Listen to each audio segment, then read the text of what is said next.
বাংলাদেশকে বিশ্বের মানচিত্র থেকে গায়েব করতে আমাদের 10 মিনিট সময় লাগে না। আমরা বারবার বলে দিচ্ছি, বাংলাদেশের কাছে এত গুলি এখনো হয়নি। আমাদের দেশের স্বেচ্ছাসেবীর বুক এখনো যাচ্ছে রাখার মতো গুলি এখনো বাংলাদেশের কাছে তৈরি করতে পারেনি। আমরা বলতে চাইছি, এই যে বাংলাদেশ, যে তুমি হুঁশিয়ার হয়ে যাও, আর না হলে যদি আমরা এখানে পাকিস্তানের মতো যদি আবার আমরা এখানে পাকিস্তানকে যারা দুভাগ করে বাংলাদেশ করেছি, আমাদের হিন্দু ভাইদের জন্য বাংলাদেশকে দুভাগ করতে আমাদের দুবার ভাবতে হবে না। বাংলাদেশকে দুভাগ করতে আমাদের ভাবতে হবে না। আমাদের এখন নরেন্দ্র ভাই মোদী সরকার আছে, সার্জিক্যাল স্ট্রাইক করে কাউকে বিশ্বের কাছে জিজ্ঞেস করতে হয়নি। আমি এখানে আমার বাবার সম্পত্তি বাবার মা হয়, বড় ভাইয়ের সম্পত্তিতে ছোট ভাইয়ের কোনো অধিকার থাকে না। তাই এই ভারতবর্ষে যারা অবৈধভাবে বসবাস করছেন, আজকে আপনাদের সাবধান করে দিতে চাই, যদি বাংলাদেশে আমার ভাইয়েরা শান্তিতে না থাকতে পারে, আমার মায়েরা যদি বাংলাদেশে সুখে শান্তিতে নিরাপদে থাকতে না পারে, তাহলে ভারতবর্ষের হিন্দুদের কাছ থেকে নিরাপত্তার গ্যারান্টি আমি একা দিতে পারবো না। 120 কোটি 140 কোটি এই দেশের জনসংখ্যার মধ্যে 100 কোটির উপরে হিন্দু। সেই 100 কোটি হিন্দুর মধ্যে একজন দুজন সেকুলারবাদী বাদ দিলে, 10% সেকুলারবাদী যদি বাদ দেন, তাহলে 90 কোটি হিন্দুত্ববাদী মানুষ যদি বদলা নেওয়ার মানসিকতা নিয়ে রুখে দাঁড়ায়, তাহলে পৃথিবীর বুক থেকে কিছু কিছু ধর্ম মুছে যেতে 10 বছর সময় লাগবে না। আমি 15 মিনিটের কথা বলবো না। আমরা যা করব সংবিধান মেনেই করব। এই সংবিধান মেনেই আমরা ভারতবর্ষের রাজনৈতিক ক্ষমতা দখল করেছি। সেকুলারবাদী যারা ঘুরিয়ে ফিরিয়ে ওদেরই লোক, ওদেরই স্বার্থে কথা বলে, তাদেরকে ক্ষমতার থেকে হিন্দুরা দূরে ছুড়ে ফেলে দিয়েছে। আগামী 50 বছর সিপিএম কংগ্রেসের মতো হিন্দু বিরোধী রাজনৈতিক শক্তিগুলোকে আর ভারতবর্ষের কেন্দ্রীয় সরকারে আসতে দেওয়া হবে না। এটা ভারতবর্ষের হিন্দুরা প্রতিজ্ঞা নিয়েছে। সেটা হলো 1947-এর পর থেকে ভারত ভাগের যে কথা, সেদিন কি হয়েছিল জানেন?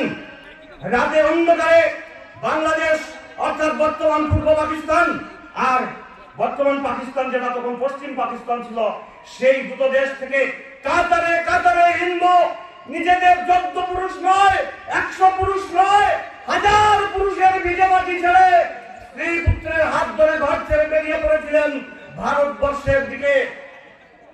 রাস্তায় তাদের ধন সম্পদ লুট করে, তাদের মেয়েদেরকে কেড়ে নিয়ে, তাদেরকে অত্যাচারের চূড়ান্ত শিখরে পৌঁছে দিয়ে তাদের ভারতবর্ষে পালিয়ে আসতে বাধ্য করা হয়েছিল। 2-10 হাজার নয়, লক্ষ নয়, কোটি কোটি হিন্দুর রক্তে লাল হয়েছিল সেদিন। আমরা ভুলে গেছি। একের পর এক জেনারেশনে গেছি, আমাদেরকে সেকুলারিজম পড়ানো হয়েছে, মুঘল সাম্রাজ্যের পতনের কারণ পড়ানো হয়েছে, বাবরের কটা বাপ, আকবরের কটা বাপ, আমাদেরকে সব পড়ানো হয়েছে। আমাদের দেশের সংস্কৃতি শ্রীরামের কথা পড়ানো হয়নি, মহাভারত পড়ানো হয়নি। সমগ্র বিশ্ববাসী জানে পৃথিবী জন্মের দিন থেকে, সভ্যতা উন্মেষের দিন থেকে যে বেদ, সেটা পড়ানো হয়নি। আমাদেরকে ভাইচারা পড়ানো হয়েছে। ভাইচারার নমুনা যাচ্ছেন বাংলাদেশে। ভাইচারার নমুনা শুধু বাংলাদেশ নয়, এই ভারতবর্ষের মধ্যে যে ভাইচারার নমুনা আমরা দেখেছি পশ্চিমবঙ্গের দুলাগড়ে, এই কৈলাস শহরের উত্তরাঞ্চলে আমরা দেখেছি বিভিন্ন সময়ে কিভাবে হিন্দুরা হিন্দুর দেশে আক্রান্ত হচ্ছেন। কেন হবে এটা? এর জন্য কে দায়ী? এর জন্য এদের ধর্মীয় শিক্ষা দায়ী। একটা পুস্তকের মধ্যে লেখা আছে, তুমি যদি একটা কাফের অর্থাৎ হিন্দুকে হত্যা করতে পারো, তার মেয়েকে যদি কেড়ে নিতে পারো, তাহলে তোমার সোয়াব হবে, তুমি জান্নাতে যাবে, 70টা হুর পাবে। সেই সমস্ত সেই সমাজের গুন্ডা বদমাশরা সবাই সেই 70 হুরের লোভে আমাদের হিন্দু সমাজের উপর আক্রমণ নামিয়ে নিয়ে এসেছে। আর সেই গুন্ডা বদমাশের সংখ্যা কতগুলো জানেন? 100-র মধ্যে 99% মনে রাখবেন। আল কায়দার বড় বড় লিডাররা সবাই বড় বড় উচ্চ শিক্ষিত লোক ছিল। তারপরে কিন্তু তারা জিহাদ করেছে। আমেরিকার পেন্টাগনের উপরে, হোয়াইট হাউসের উপরে তারা বোমা নিক্ষেপ করে তাদের ধর্মমতের অনুসারী ছেলে মেয়েদের কাছে ছোটবেলা থেকে পৌঁছে দেওয়ার কাজ করে চলছে মোল্লা বাহিনী।